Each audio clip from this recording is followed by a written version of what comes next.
আসসালামু আলাইকুম। আসসালামু আলাইকুম গাইস।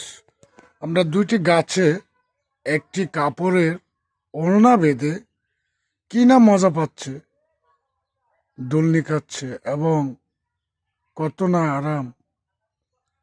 ওই ছোট্টবেলার কথাটি মনে পড়ে গেল আমাদের। এই দৃশ্যটা দেখে খুবই আনন্দিত এবং শুভ সকাল।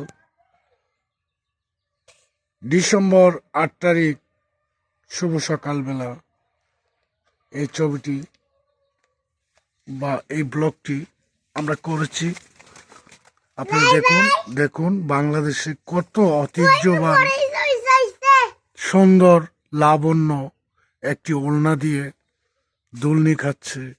ওই আমার ছোট্টবেলার কথাটি বারবার মনে পড়ে যাচ্ছে।